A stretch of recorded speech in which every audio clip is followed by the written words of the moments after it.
Okay, everybody, welcome back. Guess what? Donna has her own microphone now. Yay! Okay, so, the continuous improvement program, what can I tell you? So what we're going to make here is we're going to make a really, really nice Wagyu New York strip steak. But we're actually starting this the night before we're going to have it for dinner. And the reason is because we want to do a dry brine on it. And so I'm going to dry this off first, and then Donna is going to do her magic with the salt. You ready to do the magic with the salt? I am ready. Okay, so here we go. I've dried this off. And Donna is going to liberally salt this. Not Yes. crazy, but liberally. I'm probably going to make a mess because it's going to get all over the place. That's okay. That's So- okay. So why do we dry brine a steak? Okay, first of all, it's going to season the steak, all right? You're going to get the salt, it's going to get through it, it's going to make it, bring out the flavors of the steak, and you're just going to get a nice, even, flavor throughout. It's also going to create a great steak crust. Right, this process of dry brining is what's going to do. It's going to dry out the surface of the steak while it's keeping the juices inside. So it's going to be really easy to get a really nice sear on it.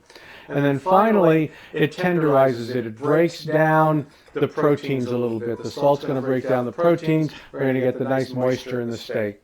So how are you doing with your dry brining thing? Done. Okay, you're done. Yep. So what's going to happen with that is that's going to go in the fridge and it's going to go overnight. And it's going to stay in there, and then we'll come back tomorrow and we'll pick it up from there. Thanks, everybody, and we'll see you tomorrow. Okay, it's the next day. We're back. And here's that beautiful steak. It's been was in the refrigerator on a rack. And it's been 20 hours or so. You can see that's really firmed up. It's very nice. It's got, the proteins are starting to get broken down by the salt. I can assure you it's starting to get flavor all the way through. Now we're going to go on to the next phase. Now Why did you put it on a rack? Oh, because if you don't put it on a rack, then the water from the salt, some of the liquid starts to come out, and then it's basically sitting in it. So you want to make sure it dries all the way around. You want to get the air circulation all the way around it. So we're gonna do some more seasoning with it before we make it. I've made plenty of steak seasonings, you know that. Oh, yeah. But I found this stuff. This is Pensies Chicago steak seasoning. And I don't know why I like doing stuff myself, but these guys are really good and they come up with some really great stuff. So we're going to use some of that. Are you ready to season it for me? I am. Okay, so I'm going to take this and put this over here. Donna's going to season it. And what we're going to do with this before we cook it is we're going to cook it sous vide. Okay? And sous vide, basically, I use an immersion circulator. It gets a constant water temperature in something, and so I can heat something evenly all the way through. Okay?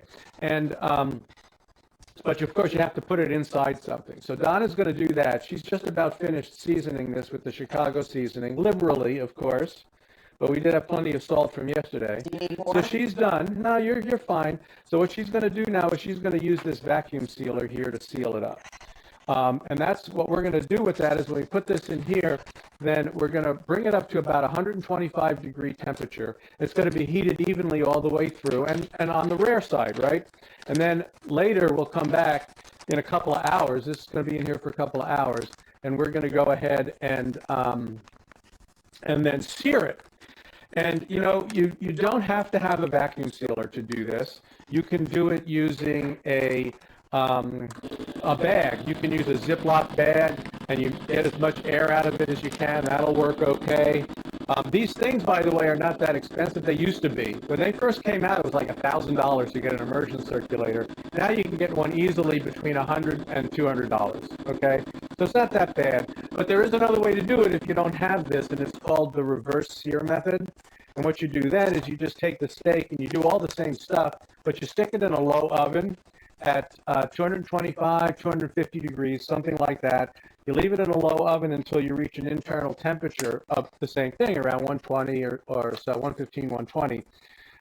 The only problem with that is that when it's ready to go, you need to go.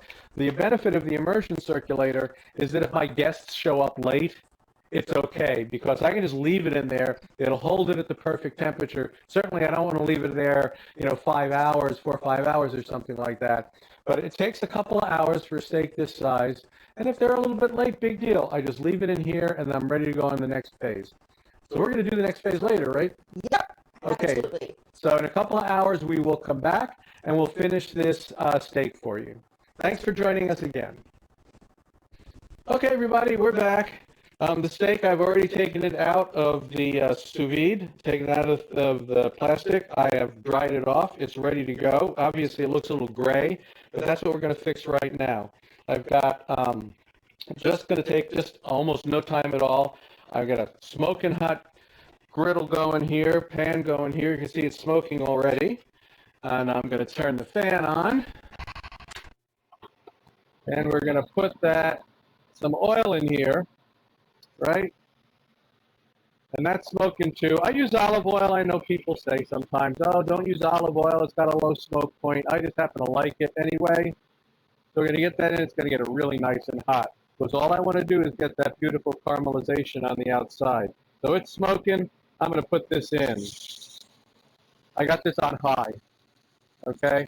By the way, I didn't mention earlier when I was talking about the reverse sear method, and I was holding the steak in the bag and talking about reverse sear. No, you don't put it in the bag when you do the reverse sear. You're just going to stick it in the oven. Now you see I got this thing going, making a lot of smoke. Let me grab my tongs here. So what do you think? Making a lot of noise, huh? Right, yeah, for this thing. Okay, no problem. So it's only really going to take about 30 to 45 seconds on the side. I just want to get that really nice sear on it. Almost, almost. Okay. See what we got there? Isn't that beautiful? Now we're going to put it here. The point is I'm getting the nice sear, and I'm not cooking it much more, so that 125 is probably just going to go up a few degrees, if that at all. We're going to stick that and let that go. We've also Donna made this beautiful orzo and corn salad to go with it. So that's what we're going to have with it. Let me put that over here. I'm going to grab my slicing knife. Just about ready to go. You can flip it a couple of times if you want. That's okay. The idea is just to get that nice sear on it. And like I said, this is on high. Okay, one more time over. Looks pretty good. Flip it again. All righty. I'm going to turn this off. Take this out. Put it right over here on the cutting board. Get rid of this. And let's slice into that and see what it looks like.